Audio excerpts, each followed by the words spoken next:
भगवान विष्णु की महिमा। एक दिन की बात है। भगवान विष्णु गरुड़ जी पर सवार होकर कैलाश पर्वत की तरफ जा रहे थे। तभी रास्ते में गरुड़ जी ने देखा कि एक ही दरवाजे पर दो बारातें आकर ठहरी थी। गरुड़ जी को ये बात बिल्कुल भी समझ में नहीं आई। फिर क्या था? गरुड़ जी ने भगवान विष्णु से पूछा कि हे प्रभु, ये कैसी मोह माया है? एक ही कन्या के विवाह के लिए दो बारातें कैसे आ सकती है? मुझे कुछ समझ में नहीं आया। तब भगवान विष्णु ने कहा कि गुरुड़, तुमने उचित कहा। दोनों बारात अलग अलग जगह से आई है, जिसमें से एक बारात पिता की पसंद से आई है तो दूसरी उसकी माँ की पसंद से आई है। दोनों लड़कों में से एक लड़का उसकी माँ को पसंद नहीं है तो एक उसके पिता को। यह सुनकर गरुड़ जी बोले कि तो आखिर कन्या का विवाह किसके साथ होगा? तब भगवान विष्णु बोले कि कन्या का विवाह उसकी माँ की पसंद के लड़के से होगा।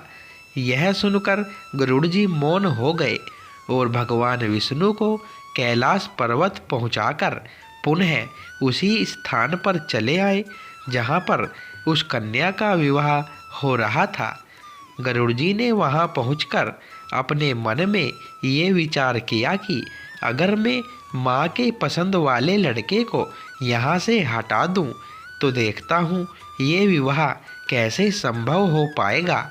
फिर क्या ही था, गरुड़ जी उस लड़के को भगवत धाम दिखाने का लालच देकर उसको तुरंत वहाँ से ले जाकर समुद्र के एक टापू पर पहुँचा दिया। लेकिन फिर अचानक से उनके मन में सवाल आया कि मैं इस लड़के को यहाँ पर लेके तो आया, लेकिन इसके लिए कुछ खान पान की व्यवस्था तो की ही नहीं है। ऐसे तो यह भूख की वजह से मर जाएगा और वहाँ पर सभी बाराती मस्त सभी व्यंजन खा रहे होंगे। ये तो उचित बात नहीं है। ऐसे तो इसका सारा पाप मुझे ही मिलेगा। यह सब सोचकर उन्होंने सोचा कि इसके खाने पीने का इंतजाम करता हूँ। अगर विधि का विधान देखना है तो मुझे थोड़ी मेहनत तो करना ही पड़ेगा।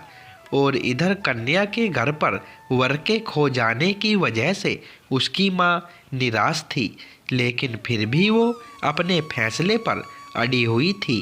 अतः कन्या की माँ ने युक्ति लगाई और उसने अपनी कन्या को वर पक्ष के घर जाने वाली फल फूल व मिष्ठान के टोकरे में बिठा दिया और उसके ऊपर से कुछ और फल फूल रख कर सजा दिया। उसकी माँ ने ऐसा इसलिए किया कि वर पक्ष के लोग उस टोकरे को अपने घर ले जाएं और लड़के को खोजकर उन दोनों का विवाह करा दे। और कन्या की माँ ने अपनी यह बात किसी तरह से अपने होने वाले समधी यानी लड़के के पिता से कह दी। अब ये संयोग की ही बात है और भाग्य की भी। जिस टोकरी में उस कन्या को छुपाया गया था, गरुड़ जी भी उसी टोकरी को लेकर उसी समुद्र के टापू पर ले गए, क्योंकि ऊपर से तो उस टोकरी में खाने की सामग्री थी। तो गरुड़ जी यही सोचकर उसको लेकर आए और उस टोकरी को उस लड़के के सामने रखा। अब क्या ही था, भूख से व्याकुल वो लड़का जैसे ही खाने से भरी टोकरी देखता है तो तुरंत उसको खोलने लगता है। लेकिन जैसे ही ऊपर से कुछ सामग्री निकाली तो उसने देखा कि उसमें 16 श्रृंगार से सजी एक कन्या उसमें बैठी हुई थी और वह वही लड़की थी जिससे उस लड़के की शादी होने वाली थी। जब गरुड़ जी ने ये देखा तो वो भी अचंभित रह गए और तभी उन्होंने कहा कि हरि इच्छा बलवान, यानी कि भगवान की जो मर्जी होती है वही होता है। फिर गरुड़ जी ने स्वतः शुभ मुहूर्त देखकर खुद ही पुरोहित का कार्य किया और उन दोनों का विधि विधान से विवाह संपन्न कराया और उन दोनों को आशीर्वाद देकर खुद ही उन दोनों को उनके घर पहुंचा आए। इसके पश्चात गरुड़ जी वहाँ से वापस भगवान विष्णु के पास आए और उनको सारी घटना बताई और कहा कि प्रभु, आपकी लीला तो धन्य है। आपने तो मेरे ही हाथों से उन दोनों का विवाह संपन्न कराया।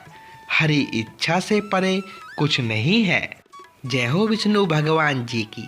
दोस्तों, वीडियो अच्छी लगी हो तो वीडियो को लाइक करें, शेयर करें और चैनल को सब्सक्राइब करें।